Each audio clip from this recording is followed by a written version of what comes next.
शांति। ओम शांति। स्वागत है दीदी जी, आपका बहुत बहुत स्वागत है बड़ौदा के बाद की इस बगिया में। आपका दिलो जान से स्वागत है। आज आप हमारे पास पधारे हैं, आपका हम अनुभव सुनने वाले हैं।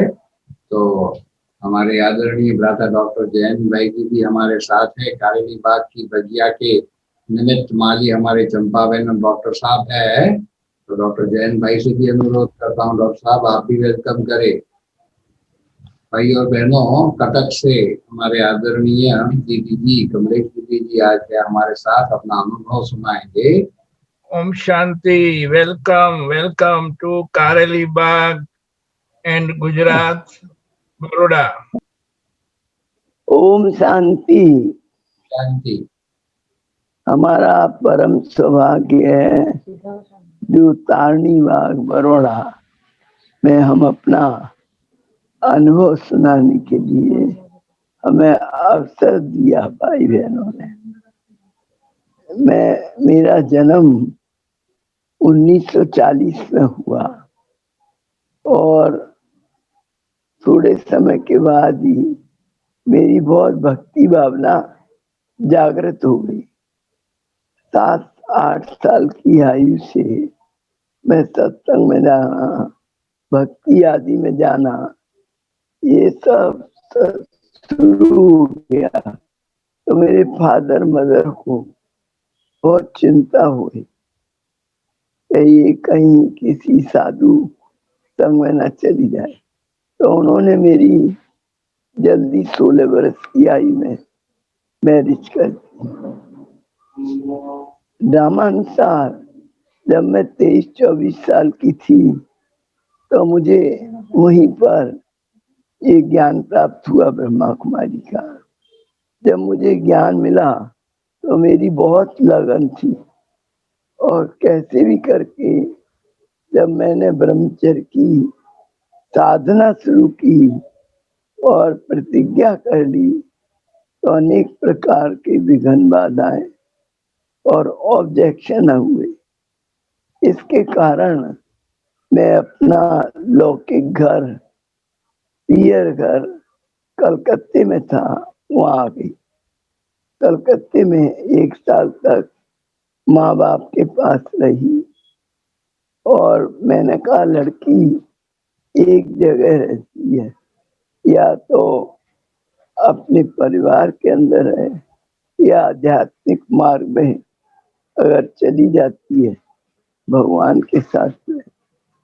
तो हमारे फादर ने कहा जब तुम्हें वो तो नहीं बुलाते ना चाहते हैं तो तुम भले ही अपनी जिस लगन में मस्त हो मीरा की तरह आप अपना कर्तव्य करते ही जाओ। तो थोड़े समय के अंदर 2 साल 3 साल के अंदर मैं 15 दिन के लिए छुट्टी लेकर गई। एक प्रदर्शनी हो रही थी कलकत्ते की तरफ से मुजफ्फर खान, जहाँ वहाँ सेंटर नहीं था उस समय, रानी बहन वगैरह कोई नहीं थी मुजफ्फरपुर में। तो वहां पर मैं गई और फिर वहां से वापस लौटी। लौकिक ससुराल घर से 15 दिन के लिए आई। बच्चे थे छोटे छोटे, 4 साल का और 7 साल का। उनको कहकर आई मैं 15 दिन में आ जाऊं और 2-2 रुपए दे के आई, लेकिन वापिस फिर कभी लौटी। उसके बाद मैं ये घर में आई तो वहां से भी कहकर आई कि 15 दिन के लिए मैं प्रदर्शनी में जा रही, लेकिन फिर कभी वापिस नहीं लौटी। और वहां से मैं निर्मल शांता जी के साथ पटना से जब साकार बाबा थे तो साकार बाबा ने कहा कि तुम पटना से दीदी आ रही है और पटना होते गाड़ी जाएगी, कलकत्ते से आ रही, तुम पटना से दीदी के कोच में उनके साथ चढ़कर मेरे पास आ जाना। तो मैं मुजफ्फरपुर से पटना गई एक भाई मुझे छोड़ने गया बाबा के डायरेक्शन से, और दीदी के साथ जाकर मैं माउंट आबू चली। और माउंट आबू में मैं 3-4 माह साकार बाबा के साथ रही। बहुत आनंद आया। मैं सब्जी काटने की ड्यूटी मिली थी, रोटी पकाने की, तो बाबा हमारे पास चक्कर लगाते थे। कभी मैं सब्जी काट रही होंगी तो पास में आके बैठ जाते, बच्ची क्या कटवा रही? मैं कहती बाबा मैं टिंडे छाट रही। तो बाबा भी बैठकर उसमें मेरी छाटने में कहते देखो तुम्हारे पक्के से मैंने कच्चा निकाल दिया, और कच्चे से पक्का निकाल कर काट कर मुझे दिखाती थी बंद। तो इस प्रकार से मैं साकार बाबा के साथ खूब आनंद से रही। फिर बाबा ने मुझे 3 माह के बाद, हम सप्ताह में बाबा के साथ पिकनिक करते थे, झूला झूलते थे और खाना भी खाते थे। बाबा सप्ताह में एक बार हमें गिट्टी खिलाते थे, तो खूब मौज मस्ती में रही। फिर 3-4 माह के बाद बाबा ने मुझे सेवा में पटना भेजा, और वहाँ करीब 1.5-2 साल रही। पटना में एक सेंटर था गांव का, सत्याना करके, वहाँ थोड़े दिन रही। तो इस प्रकार से फिर मुजफ्फरपुर गई, पटना गई, और कानपुर भी भेजा थोड़े दिन के लिए। बाबा ने अनुभव करते कराया सब जगह। उसके बाद मुझे कलकत्ते भेज दिया, और थोड़े ही दिन कलकत्ते रही। और कलकत्ते में 4-5 माह के बाद उड़ीसा में आश्रम खुला, तो मैं उड़ीसा में 73 में 16 तारीख को उड़ीसा आ गई। उड़ीसा में एक ही सेंटर नया शुरू हुआ था। 1973 में हम यहाँ पर आ गए, और यहाँ पर 3 माह के अंदर सेंटर खुलते गए। इतनी अच्छी धरनी है गुजरात की तरह। यहाँ करीब जगह जगह बाबा की ब्रांच खुलती चली, बहुत बहनें निकल आई, बहुत बड़ा जोन बन गया।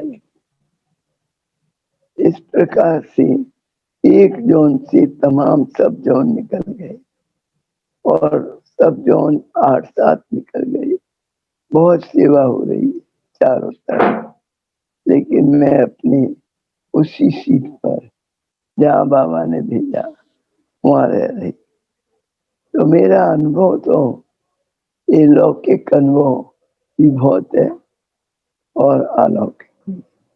बचपन से फादर मदर ने सत्संग में रोका नहीं, और पीछे बहुत विघ्न बाधाएं आई, तब पार करके अलौकिक में आ गई।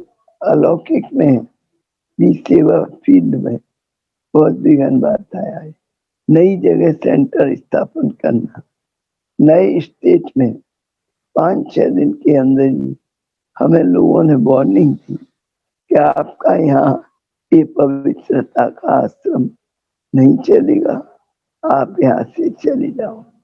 हमने बड़ी दादी को बोला कि लोग ऐसे ऐसे बोल रहे हैं। तो बड़ी दादी प्रकाश मणि दादी ने कहा कि नहीं, ऐसे बोलने वाले बोलते रहेंगे, तुम्हें बाबा ने जिस कार्य के लिए भेजा है वो कार्य करती रहो, और हाथी की तरह आगे चलती चलो।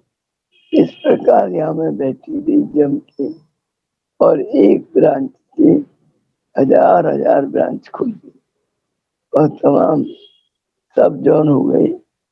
बड़ी बड़ी बहनें एक एक के अंडर में 12-12, 15-15, 20-20 सेंटर हो।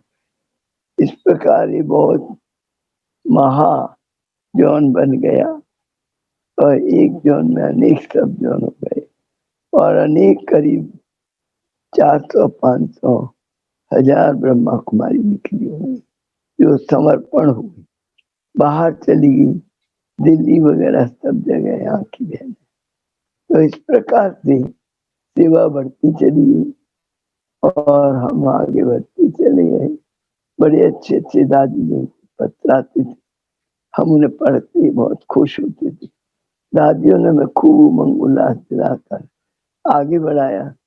ये हमारा भाग्य था जो छिपा हुआ था, लेकिन बाबा की आज्ञा थी और श्रीमत का पालन करने से हम आगे बढ़ गए। और अभी हमारा ये इस जोन है जिसके अंदर तमाम सब जोन है, भुवनेश्वर, पुरी, संबलपुर, बहरमपुर, अलग अलग क्षेत्र है। और बहनें सब जितनी भी है यहाँ से निकल करके गई है। तो हमें कोई विशेष तकलीफ नहीं हुई, पर बाबा ने ऐसी सेवा करानी थी, कराई। और हमें भी बहुत खुशी है कि हम यहाँ पर आए और बाबा ने हमसे एक नए स्टेज की शुरुआत कराई। शुरू में मैं अकेली आई, जैसे बेंगलोर में टिक्कर दादी गई 5 रुपए लेके, वैसे मैं यहाँ पर 500 रुपए लेकर आई। और यहाँ बड़ी दादी आई तो उन्होंने 500 रुपए में हमारे लिए एक अकाउंट खोला और कहा कि तुम्हारे पास बैंक अकाउंट होना चाहिए। और बड़ी दीदी आई, उसने देखा इतनी सर्विस कर रही है तो 5-10 हजार रुपये माउंट आबू से भेजिए कि आप किताबें उड़िया भाषा में छपा कर बांटो। तो हमने उड़िया भाषा में किताब छपा के बांटी और अभी तो करीब यहाँ पर बहुत प्रकार की किताबें, करीब 60-70 प्रकार की किताबें, बहुत बड़ा छपाई होती है और सारे उड़ीसा में उड़िया किताबें जाती है। उड़िया मुरली छपती है, 1000-2000 लोगों के पास जाती है। और हिंदी मुरली भी करीब 400-500 लोगों में जाती है। इतना अच्छा सेवा का फील्ड है, जो सेवा दिन दूनी रात चौगुनी बढ़ती चली गई और हम अलौकिक अनुभव करते आगे बढ़ते रहे। दादियों के पत्रों से, फोन से बातचीत करते, सहयोग से, सभी के सहयोग से, साथ से आगे बढ़ते गए। अभी उड़िया करीब 300-400 टीचर्स हैं, उड़ीसा में है, बाहर भी है। इस प्रकार यहाँ सेवा बढ़ती गई और हम आगे चलते रहे। और अभी उसी सीट पर हम यहाँ बैठे हैं। करीब 48 वर्ष हो गया हमें यहाँ कटक में रहते। शुरुआत कटक से हुई है, फिर सारे उड़ीसा में एक ज्ञान फैल गया। अभी इसकी हजारों गीता पाठशाला सेंटर और सेंटर हैं। इस प्रकार से हम सर्विस पर उपस्थित रहे और बाबा ने हमारा जीवन सारा इसी सेवा में सफल कराया। सर्वशक्तिमान बाबा है और हमारे परिवार से कोई ऐसे विघन नहीं आए। बच्चे कभी कभी मिलने आते हैं और चले जाते हैं, बड़े बड़े हो गए, तो ऐसा कोई विघन बाधा नहीं आया। और हम अभी कटक में रह रहे हैं। 48 साल से ईश्वर की सेवा पर उपस्थित है। हमारी बहुत ब्रांचेज है, यहाँ बहुत सेंटर है, चारों तरफ सेवा बढ़ती जा रही है। यही हमारा विशेष अनुभव है। लौकिक में कुछ विघ्न बाधाएं आई, 3-4 साल के अंदर पार हो गए और हम निर्विघ्न होकर यहाँ पर आ गए। और हमारे लौकिक पति ने हमें धमकी भी दी, हम दूसरी शादी कर लें, तो हमने पत्र लिख के दे और उसने दूसरी शादी कर। हम बंधन मुक्त होकर बाबा की सेवा में लगे रहे।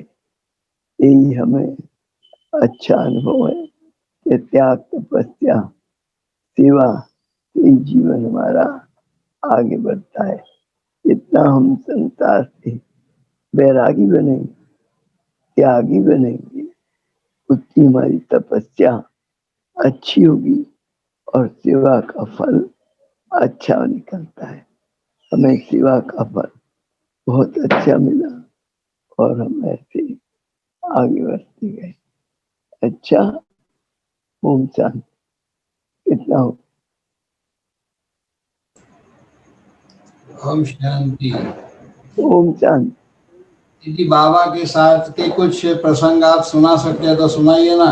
अच्छा, हाँ। कुछ बात पुरानी बाबा के साथ की साकार में। साकार बाबा हमें बहुत प्यार करते थे। 7 दिन में एक दिन पिकनिक कराते थे फेस्टिवल पे, और हर रोज खाना खाते थे तो टाइम पे बुला लेते थे। तो बाबा हमें गिट्टी भी खिलाते थे और हमारे हाथ से खाते। तो ये हमारा विशेष अनुभव है। फिर मैं जब सब्जी कटवाती थी तो बाबा मेरे बगल में पास में आके बैठ जाते और कहते थे, बच्ची क्या काट रही है? मैं कहती थी, बाबा मैं आज टिंडे काट रही हूँ। तो लाओ, मैं तुम्हारी कच्ची टोकरी से पक्का निकालता हूँ और पक्कों से कच्चा निकालता हूँ। तो साकार बाबा के साथ हम काफी समय रहे, 2-3 बार रहे। और बाबा प्राइवेट बात करते थे तो बगीचे में बैठ के करते थे और पूछते थे कि बच्ची तुम वहाँ रही तो कैसे हो?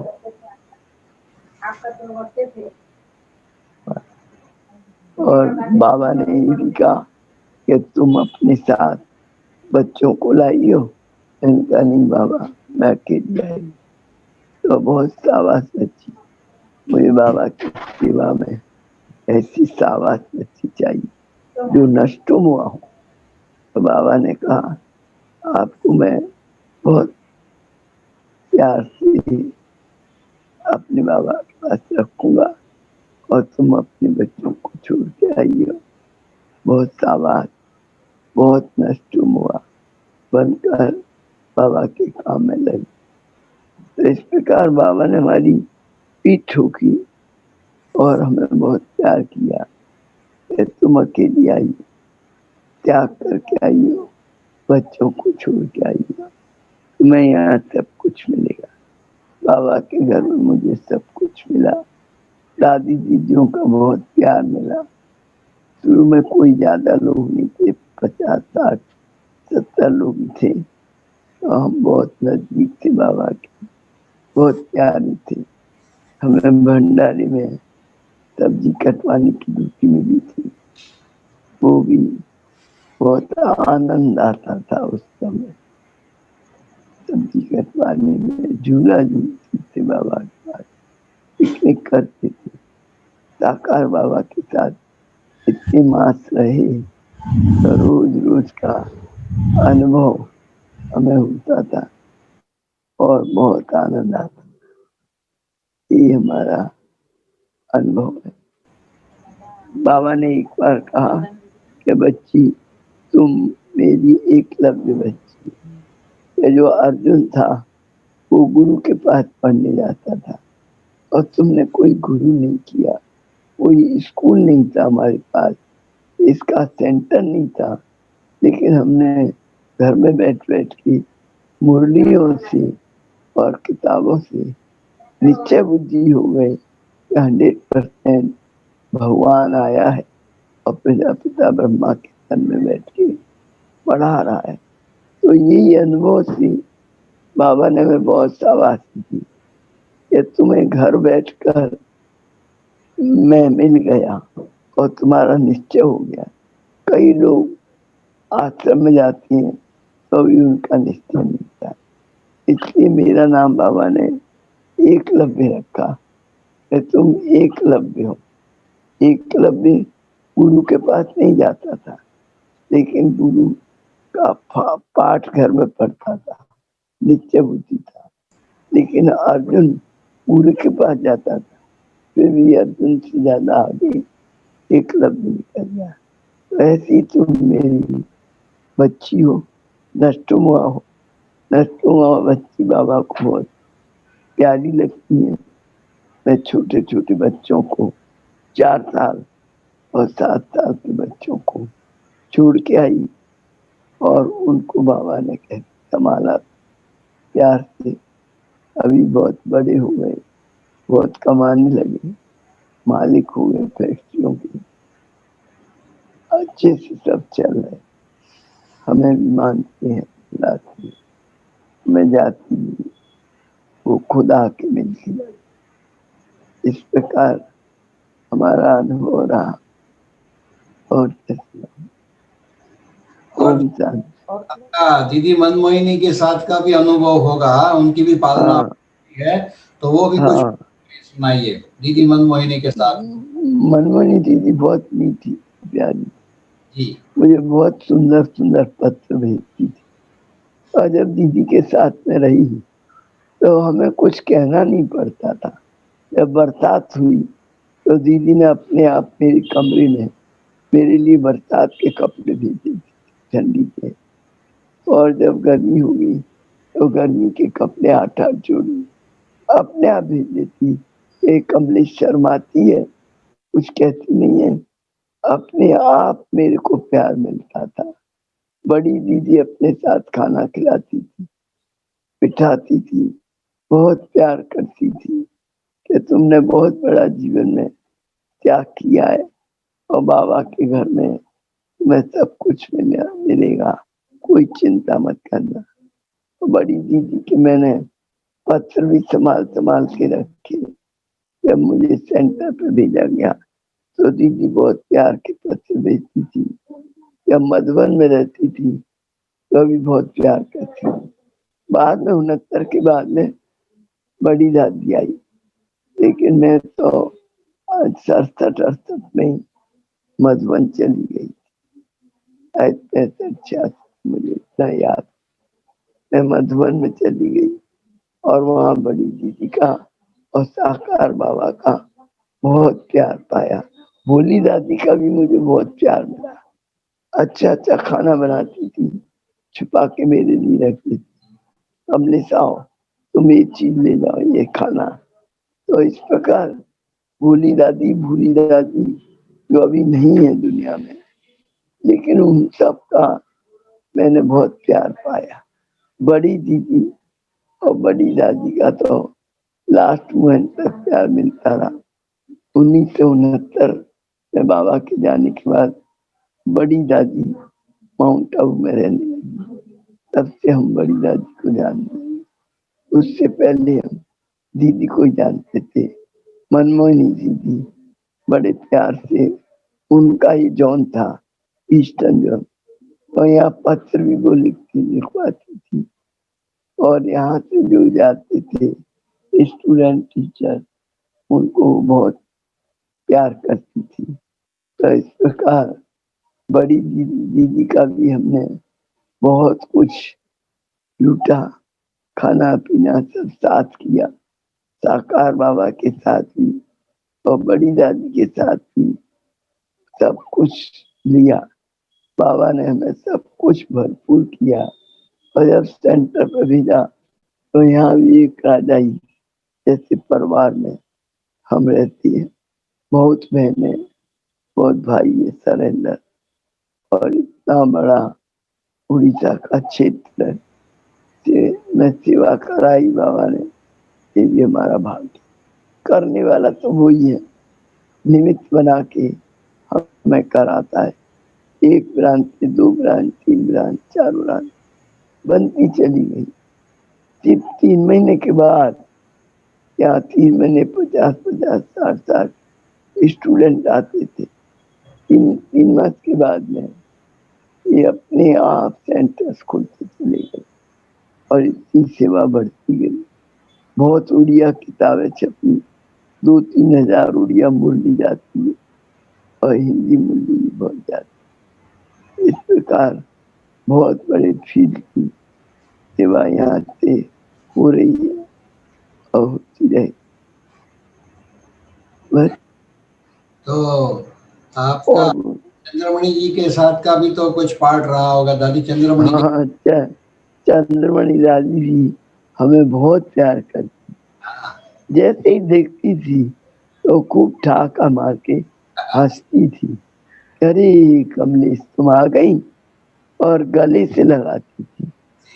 तो बोलती देखो मैं तुम्हारे बराबर लंबी हूँ, तो हाँ मैं जब तुम्हें गले से लगाती हूँ तो मुझे बहुत आनंद आता है, क्योंकि तुम मेरे बराबर हो, नहीं तो कोई छोटा पड़ता है, मुझे झुकना पड़ता है। लेकिन तुम, मुझे पीछे से बहुत भाई बहन देखते थे तो कहते थे कि आप चंद्रमणि दादी जैसी लगती। मैं हूं नहीं वैसी, लेकिन उनको लगता था। तो दादी का, जैसे ही हम पांडव भवन में दादी आई और हम गए तो बहुत प्यार से गले लगा। पांडव भवन छोटा था, सब 70-80 भाई बहन थे। तो हिस्ट्री हॉल के ऊपर की छत पे बाबा पिकनिक कराया कर, तो वहाँ दादी दीदी और बाबा सब सामने बैठते थे। हमें हमेशा बड़ी दीदी अपने पास बिठाती। मुरली सुनते टाइम भी हम जब उसके साथ जाते थे मेडिटेशन हॉल में या हिस्ट्री हॉल में, तो वो हमें अपने साथ बगल में बिठाती थी। हमने यहाँ बैठो, बाई चांस मुझे कभी सुस्ती आ जाएगी तो दीदी मुझे जागरण करती थी, पीछे से सिर पे हाथ रख के फेरती थी और कहती थी कमलेश मुरली की पॉइंट लिख रही हो। दीदी हमेशा लिखाती करती थी मुरली, तो हमें भी यही शिक्षा दी कि मुरली की पॉइंट रोज लिखो, मुरली भी लिखो। तो दीदी बहुत लिखने पढ़ने में चुस्त थी, होशियार थी। हमें भी दीदी ने ऐसा बनाया और उनसे हम बहुत शिक्षा लेते रहे। फिर दादी प्रकाश मणि जी भी आए और उनका भी हमारे पास आना हुआ उड़ीसा में। बड़ी दीदी उड़ीसा में 2-3 बार आई और प्रकाश मणि दादी करीब 6-7 बार आई। निर्मल कांता दीदी ने उड़ीसा में ब्रांच खोली और मुझे सबसे पहले यहाँ भेजा और यहाँ से कलम लगी। अभी बढ़ते बढ़ते बहुत बहने उड़िया निकली और बहुत बड़ा जॉन हो गया। इस प्रकार बाबा की कमाल है। बाबा ने हमें बहुत अच्छे हैंड दिए।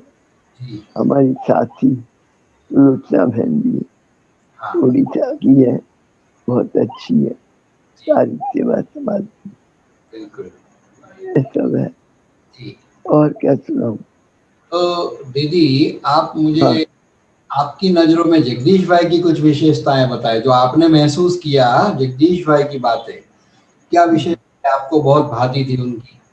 जगदीश भाई को मैंने देखा कि सेवा का बहुत शौक। जी करीब 4-5 बार वो हमारे पास उड़ीसा में आए और मैं माउंट आबू जाती थी तो हमेशा मुझे अपने पास ऑफिस में बिठा के और बात करती थी कि उड़ीसा की सेवा का क्या हालचाल है।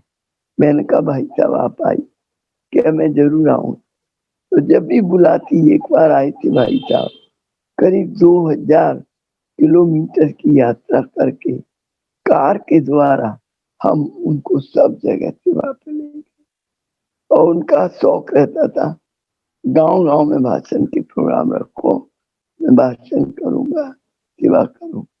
हम भी सब जगह सेवा के प्रोग्राम रखे और उनको साथ ले जाते। यहाँ तक कि वो रास्ते में ही भोजन खाते थे, नाश्ता वगैरह हम कार में उनको भी खिलाते थे। एक ही सीट पे हम दोनों भाई बहन बैठते थे और नाश्ता नहीं खा के आते तो लेके जाती मैं और रास्ते में उनको नाश्ता खिलाती।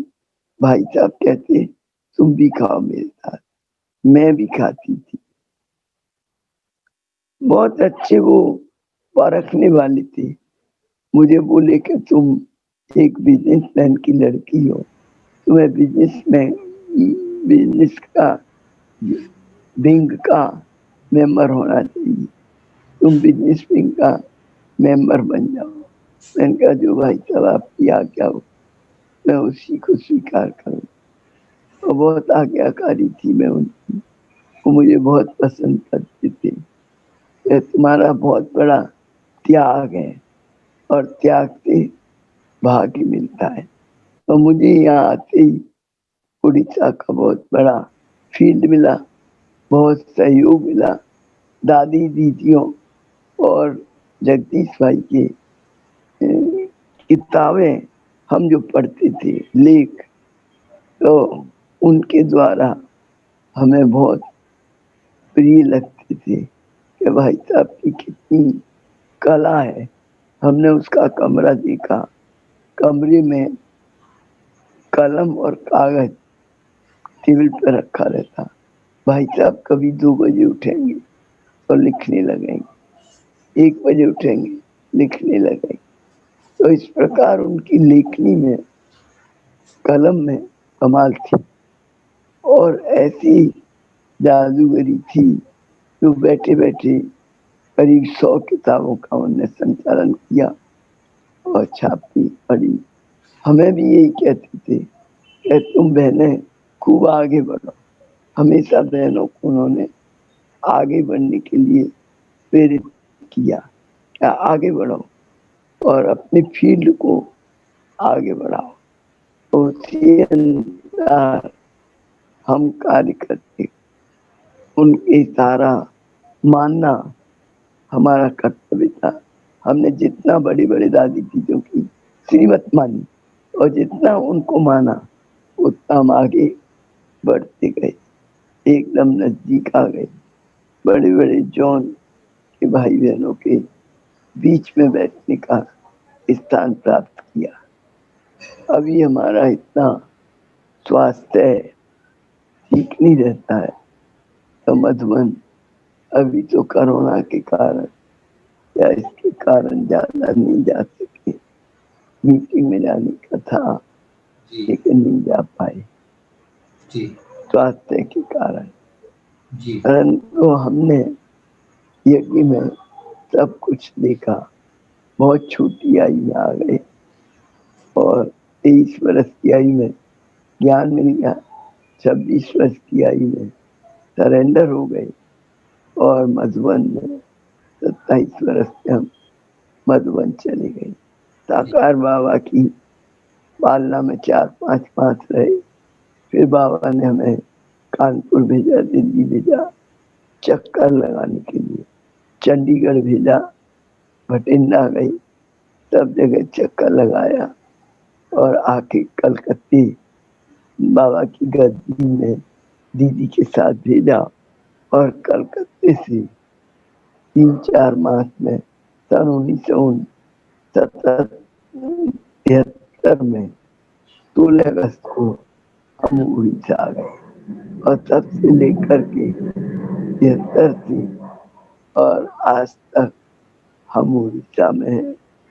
और यहाँ की सेवा बहुत अच्छी तरह से चल रही है। बड़ी बड़ी बहनें बहुत निकली है, उड़िया बहनें बहुत हैं, हाँ संबलपुर है, निरुपमा है। जी। हाँ, तो और दीदी क्या सुनाऊं? पे मुझे 2 और मधुबन के पुराने रतन याद आ रहे हैं। एक आनंद किशोर दादा और हाँ, विश्वनाथ दादा, उसके बारे में आपको सुनाएंगे। आनंद किशोर दादा और विश्वनाथ दादा, नए जो भाई उनको उनके बारे में ज्यादा कुछ पता नहीं होता है, तो आप कुछ उनकी बातों पर उनके साथ के अनुभव सुनाए। आनंद किशोर दादा बहुत मीठे थे और हमें जब भी मधुबन जाती थी तो अपने पास अपने ऑफिस में जरूर बिठाती थी और नजदीक बिठाकर इतनी अच्छी शिक्षा देती थी। उनका लक्ष्य रहता था कि हमारी जो भी बहनें हैं बहुत आगे बढ़े, तो हमेशा आगे बढ़ने का वो तरीका, वो उपाय बताया करती थी। मैं कहती थी दादा को कि दादा आप तो सदा आनंद में रहती है, आपका नाम इसलिए बाबा ने ऐसा रखा है कि कभी हमने आपको मुरझाते नहीं देखा, सदा बाबा की याद में आनंद में डूबे रहते हैं। और विश्व रतन दादा भी अकाउंट करते थे यज्ञ का, तो बहुत ही अच्छी तरह प्यार से कमलेश तुम आई हो, ओम शांति करेंगे, कब आई पूछेंगे, और बहुत उनका आदर प्यार बहनों के साथ रहता था। दोनों दादा आनंद किशोर और विश्व रतन दादा बहुत मीठे थे, प्यारे थे, बाबा के बहुत लाडले बच्चे थे। सब चले गए, आंखों से देखते देखते सितारे। जगदीश भाई कितने मीठे, और हमने सबका बहुत प्यार दिया, ये हमारा सौभाग्य। पुराने भाइयों का आनंद किशोर दादा, विश्व रतन दादा और विश्व किशोर दादा, हमने उनको भी देखा 3 महीने अपने हाथों से खाना बनाकर आनंद किशोर दादा को, नहीं विश्व किशोर दादा को खिलाया। हम वो घी की रोटी नहीं खाते थे, डालडा घी की रोटी खाते, देसी घी नहीं खाते। मैं उनके लिए स्पेशल सिंधी रोटी बनाती थी, उनको सिंधी रोटी पसंद थी। मैंने सिंधी रोटी बनाना सीख लिया था। मुझे रोटी पकाने की वहाँ ड्यूटी मिली थी 3 माह तक, मधुबन में, पांडव भवन में। अब रसोई वगैरह सब अलग प्रकार की। तो मैं विश्व किशोर दादा को भी 3 माह खाना खिलाया बना करके 2 टाइम। इस प्रकार सभी पुराने भाइयों से, पुरानी बहनों से, भोली दादी मुझे बहुत प्यार करती, भोली दादी, और मेरे लिए मक्खन छुपा के रख लेती। कमलेश लो, ये मैंने तुम्हारे लिए मक्खन रखा है, पराठे में लगा के खाना। भोली दादी का इतना प्यार था मैं कितना बहनों का प्यार की बात करूं। इतनी बहनें वहां थी उस समय, मुझे नाम भी नहीं याद रहे। बहुत अच्छी अच्छी बहनें, सबका हमने प्यार पाया, बड़ी बड़ी।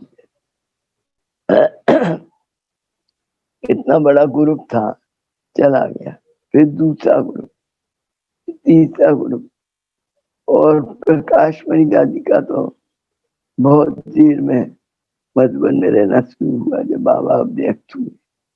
साकार में तो वो पांडव भवन में नहीं थी, लेकिन बम्बई में थी। तो 69 से दादी वहां पर रही है। बाकी बड़ी दीदी और सभी बहनें साकार बाबा के पास पांडव भवन में रहती थी। हम भी जाते थे, 3-4 माह रह के आते थे, क्योंकि 1963 में हमें ज्ञान मिला और 66 में हम माउंट आबू चले, जल्दी निकल गए। 65 में घर से निकले, 66 में मधुबन चले, 62 में ज्ञान मिला था। तो इस प्रकार से पुराने अनुभव है, हम भूल भी गए। आप जब पूछते जाते हैं तो बताते। जी जी हाँ जी, एक आखिरी क्वेश्चन। हाँ, कौन सा? एक क्वेश्चन आखिरी करता हूँ। आपने तो बहुत धूप छांव देखी है, और इतनी हाँ, ये तो वर्तमान ये जो समय चल रहा है, इसमें अभी आपका निजी पुरुषार्थ क्या है, और हमारे भाई बहनों के प्रति आपका संदेश क्या है? वर्तमान का आपका पुरुषार्थ, आप क्या कर रही हो इस ऊंचे लेवल पर? अभी तो हम सिर्फ योग पर ही ध्यान देते हैं, जी और कभी कभी बाबा की मुरली सुनाने की इच्छा होती है जी व्हील चेयर पर, और क्लास कराते हैं।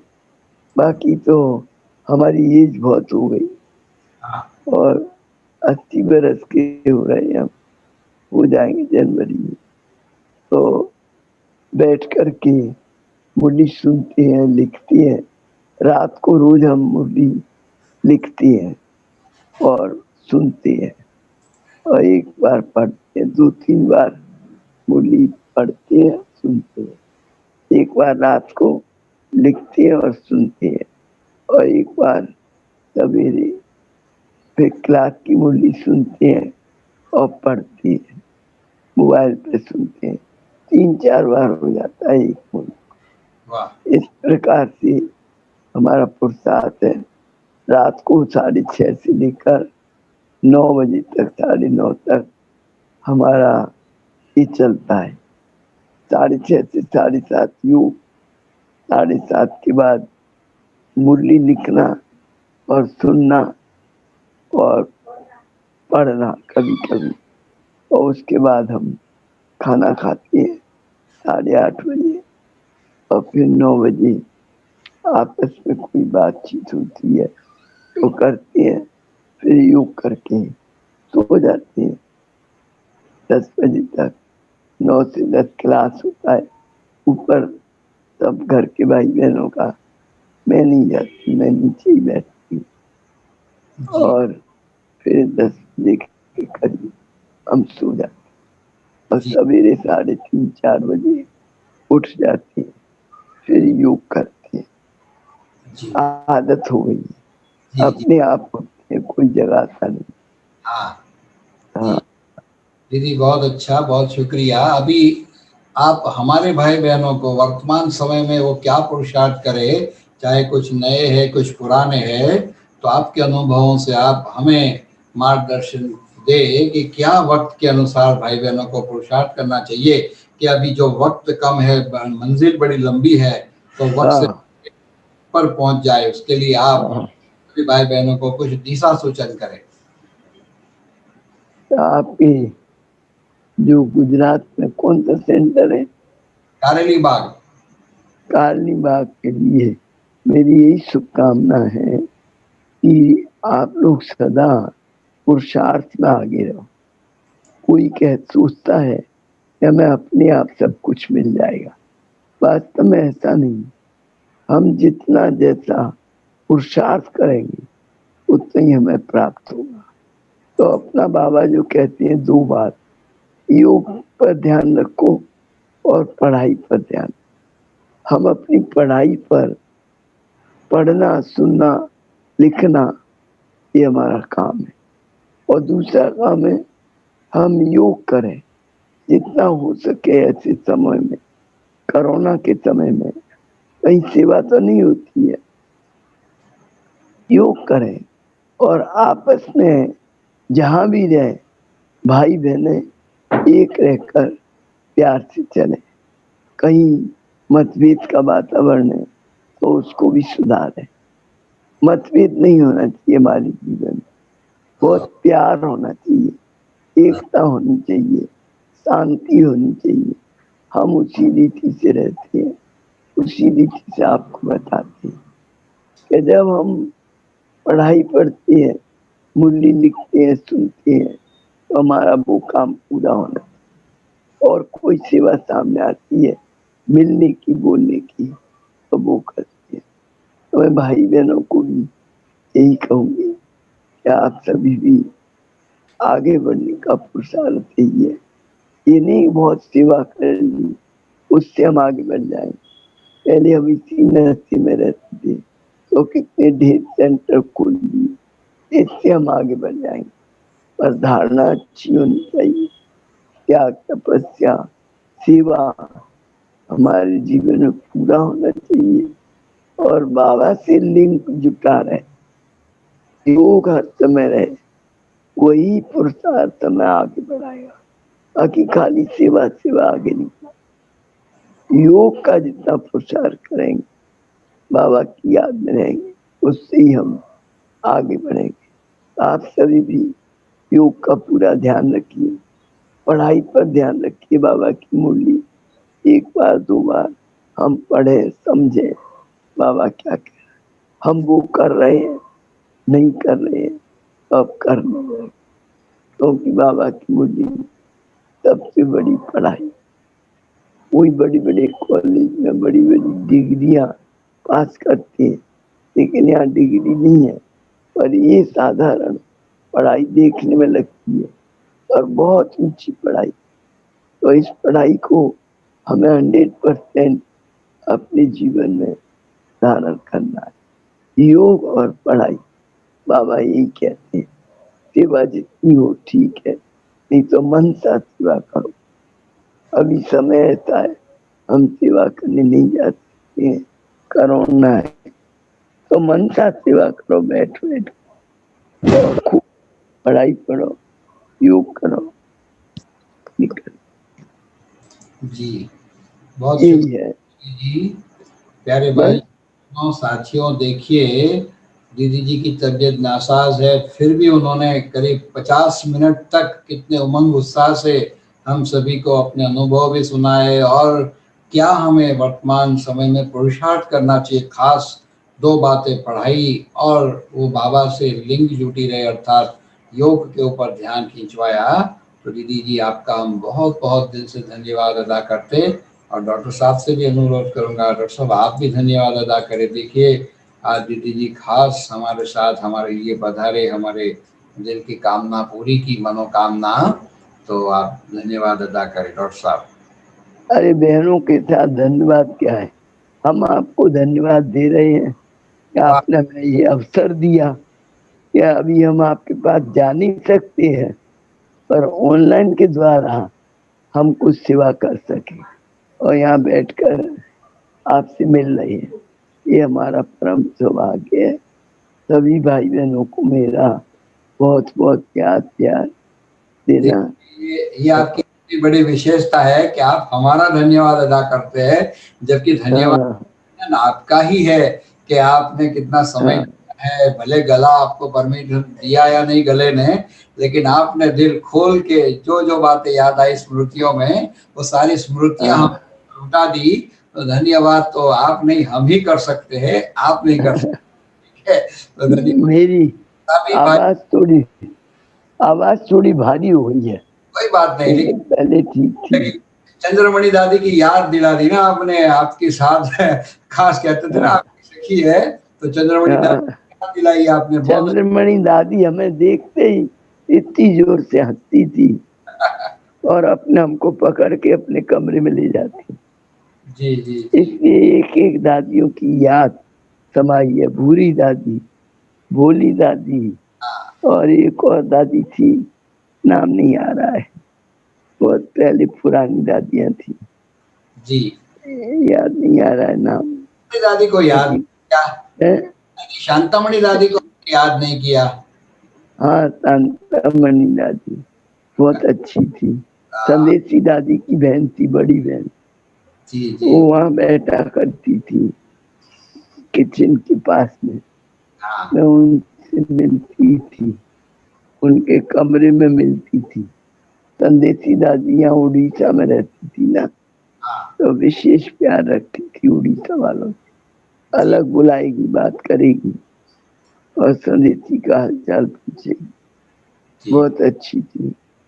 एक एक दादियाँ का हमने प्यार लिया है और जी सबसे आनंद लुटा है। बहुत जीवन बीत गया, जीवन का 80 बरस पूरा हो जाएगा। जी हमारे अमित चंद भाई भी हमारे साथी थे, जी। वो चले गए। हाँ जी हाँ जी बस जी टाइम आने से सब चले जाते हैं, आ जाते। जी। संसार का ये विचित्र नाटक है, चित्र एक नाटक। खेल है। इसमें हम सब पार्ट बजाते खेलते रहते। हाँ जी ठीक है। जी बिल्कुल डॉक्टर ओम ओम शांति। साहब, ओम शांति, शुक्रिया बस दीदी। नमस्ते। बहुत बहुत धन्यवाद, धन्यवाद लेना भी पड़ेगा।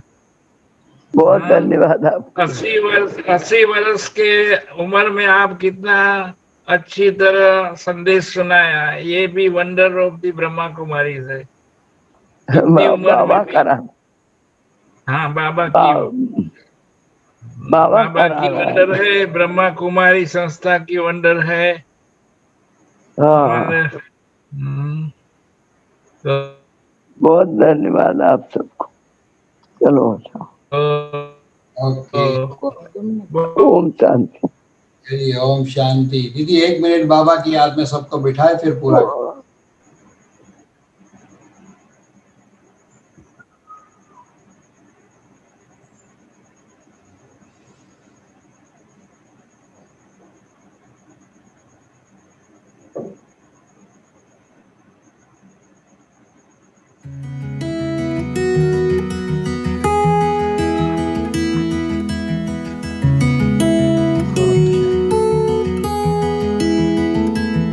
शांति ओम शांति।